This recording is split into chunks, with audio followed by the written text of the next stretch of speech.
Zen plays a little game with you. Whenever anybody like myself or Dr. Suzuki talks about Zen, all the other people say, because they talk about it, they don't understand it. Those, in the words of Lao Tzu, who know do not say. Those who say do not know. And yet he said that. He wrote a book of several 80 chapters or so to explain the Tao and the De, its power, and nobody can help themselves. They've got to talk. Human beings are a bunch of chatterboxes. And when we've got something in our minds that we want to talk about, we talk. Now, poetry, though, is the great language, because poetry is the art of saying what can't be said. Every poet knows this. You're trying to describe the indescribable, and every poet also knows that nothing is describable. Whether you take some sort of ineffable mystical experience at one extreme, or whether you take an ordinary rusty nail at the other, nothing is really describable. In the words of the famous Count Korzybski, whatever you say something is, it isn't. So in this way, you see, nothing can really be described. And yet, on the other hand, we all know perfectly well what we mean when we talk.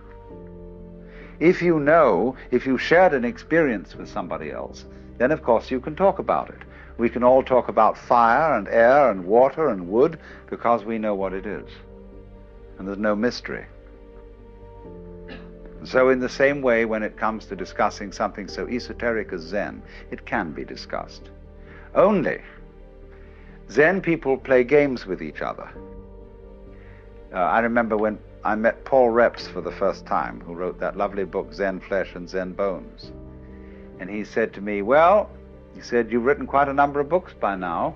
You must think you're pretty fancy. I said, I haven't said a word. No, this is simply a Zen game. And people sort of feel each other out. There's a poem which says, when two Zen masters meet each other on the road, they need no introduction. Thieves recognize one another instantaneously. So now, having got that off my chest, it's to say then, if I were to give you a really proper and really and truly educative talk about Zen, I would gather you round here and sit here in silence for 5 minutes and leave. And in a way, this would be a much more direct exposition of it than what I'm going to do instead, which is talk about it. Only I have a feeling that you would feel that you were disappointed and somewhat cheated by this kind of behavior if I just left in 5 minutes silence. So then, this word Zen is Japanese way of pronouncing the Chinese word Chan, which in turn is the Chinese way of pronouncing the Sanskrit word jhana. And jhana is a very difficult word to translate into English, if not impossible. It's been called meditation. Meditation in English generally means sitting quietly and thinking about something, and that's not what Zen is. Contemplation might come a little nearer if you use the word in a very technical sense, the sense that it was used, or still is used, among Catholic mystics. Perhaps that's something a bit like Zen. But again, contemplation, as we normally use the word, has a sense of inactivity, a sense of not doing anything, of being completely still and passive, whereas Zen is something highly active. So we really don't have an English word for jhana, Chan, Zen. But I would say that we do know what it is, because we do all sorts of things every day of our lives in the spirit. When, for example, you drive a car, Most Americans, at any rate, drive cars since they were teenagers and are very expert drivers. And when they drive a car, they don't think about it. They're one with the car. Or when a rider of a horse is one being with the horse, when you watch a good cowboy or a cavalry rider, he's glued to the horse. He's like a centaur almost. As the horse moves, he moves. Which is in control? Is the horse riding the man or the man riding the horse? You practically don't know. Same way when you have an excellent dancing partner. Who leads? Who follows? It seems as if you are one body and you move together. That is Zen, that is jhana. And so in a wider sense, when a person doesn't react to life, on the one hand, or try to dominate it on the other, but when the internal world of one's own organism and the external world of other people and other things move together as if they were and indeed are one and the same motion, that is Zen. So you could say in a very, very simple way